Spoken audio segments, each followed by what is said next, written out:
আসসালামু আলাইকুম। আয়াত হোম কুকিংয়ে আপনাদের জানাই সকলকে স্বাগতম। আমার আজকের recipe Kolkata street style soya chunks veg chowmein বা নুডলস। তবে এটি বাড়িতে বানালে একদমই বাইরের মতন বা দোকানের মতন স্বাদ আনতে পারি না। তবে কিভাবে বানালে পারফেক্ট টেস্ট আনতে পারবেন সেই রেসিপিটি আজ আমি আপনাদেরকে বাড়িতে বানিয়ে দেখাবো খুব অল্প সময়ের মধ্যে, যেটি খেতে হবে দুর্দান্ত, দেখতেও লোভনীয় আর খেতেও দুর্দান্ত। ছোট থেকে বড় সকলেই পছন্দ করবে। সকালে জলখাবার বা সন্ধ্যার নাস্তায় বলো বা বাচ্চাদের টিফিনে এই রেসিপিটি থাকলে বাচ্চারা তো পছন্দ করবেই, তার সাথে সাথে বড়রাও চেটেপুটে খাবে। একবার হলেও বাড়িতে বানিয়ে দেখতে পারো। একদম স্ট্রিট স্টাইল বা দোকানের স্বাদ একদম বাড়িতে আনতে পারবেন। একবার বানিয়ে খেলে আমি কথা দিলাম যে আর দোকান থেকে কিনে খাওয়ার চেষ্টা করবেন না। কম খরচে যদি বাড়িতে এত সুন্দর চাউমিন বানানো যায়, আবার কিসের চিন্তা, তাই না? তবে চলো রেসিপিটি শুরু করা যাক। প্রথমে আমি চাউমিনটা সিদ্ধ করে নেব। তার জন্য একটি কড়ার মধ্যে নিয়ে নিয়েছি পরিমাণ মতন পানিটা এবার এর মধ্যে দিয়ে দেবো স্বাদ অনুযায়ী লবণ। ওই 1 টেবিল চামচ পরিমাণ লবণ দিয়ে দিচ্ছি 1 টেবিল চামচ পরিমাণ সাদা তেল, যাতে চাউমিনটা সিদ্ধ করলে একে অপরের সাথে গায়ে না লেগে যায়, তার জন্য এখানে আমি সাদা তেলটা দিয়ে দিচ্ছি। এবার পানিটা হালকা ফুটে আসা পর্যন্ত অপেক্ষা করব। হালকা ফুটে আসলে দিয়ে দেবো এর মধ্যে চাউমিন। আপনারা এখানে যতটা কোয়ান্টিটি বানাবার চেষ্টা করবেন সেই কোয়ান্টিটিতে এখানে চাউমিনটা নিয়ে নেবেন। তবে এখানে আমি নিয়ে নিয়েছিলাম 3 কাপ পরিমাণ চাউমিন, সিদ্ধ হয়ে 3 কাপ পরিমাণ হয়েছিল। এবার এটি সিদ্ধ করে নেব। কতক্ষণ সিদ্ধ করতে হবে সেটি আপনাদের এই চাউমিনের উপরে ডিপেন্ড করে।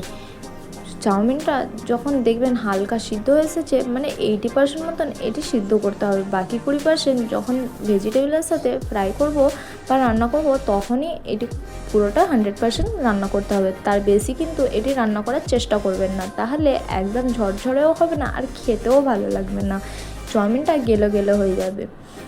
এবার আমি এটা দিয়ে একটু মিক্স করে নিচ্ছি, ওপর নিচে করে নিলে ভালোভাবে যাতে সিদ্ধটা হয়ে যায়।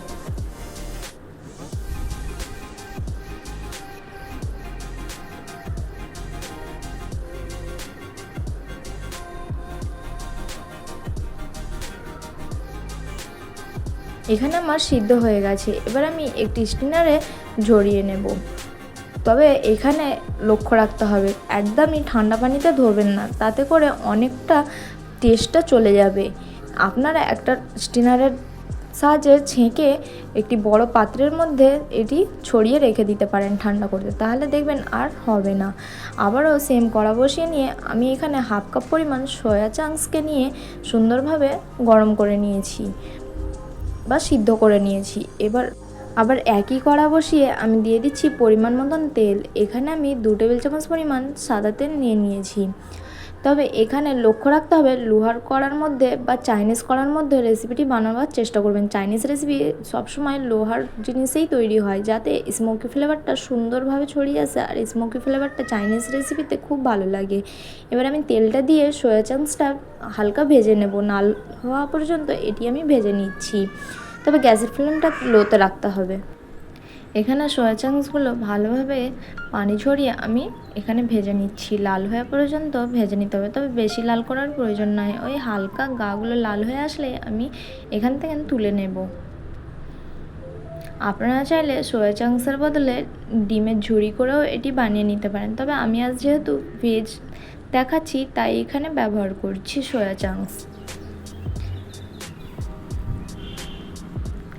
এর আগে আমি হাক্কা নুডলসটাও বানিয়ে ট্রাই করে দেখিয়েছি, সেই রেসিপি আমার চ্যানেলে দেওয়া আছে, আপনারা চাইলে যেয়ে দেখে নিতে পারেন। আমি লিঙ্ক ডেসক্রিপশন বক্সে দিয়ে দেব।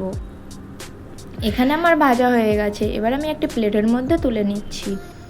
দেখে নিশ্চয়ই বুঝতে পারছেন যে কতটা ভাজতে হবে।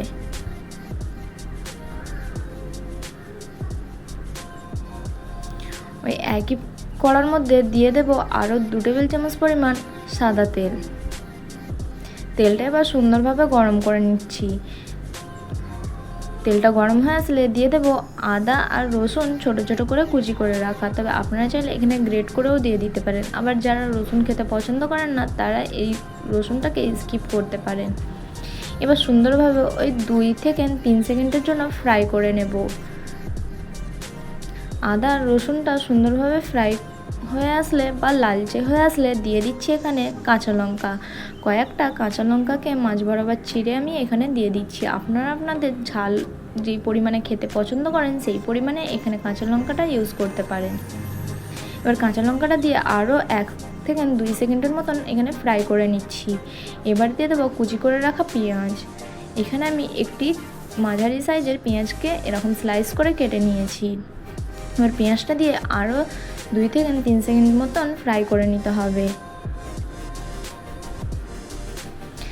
এই পর্যায়ে গ্যাসের ফ্লেমটা হাইতেই রাখতে হবে, নাহলে ভেজিটেবলগুলো একদম সটে হবে না বা ক্রাঞ্চি ভাব আসবে না, আর পানি ছেড়ে দেবে, যেটি খেতে একদমই ভালো লাগবে না। চাইনিজ ফ্লেভারে গ্যাসের ফ্লেমটা সবসময় জোর থাকে, বা গ্যাসের ফ্লেমটা হাইতে রেখেই বানাবার চেষ্টা করবেন। এবার সুন্দরভাবে পেঁয়াজটা ফ্রাই করার হয়ে যেতে 2 থেকে 3 সেকেন্ড মতন এবার দিয়ে দিচ্ছি বাঁধাকপি কুচি। এখানে 1/2 কাপ পরিমাণ বাঁধাকপিকে আমি কুচি করে রেখেছিলাম।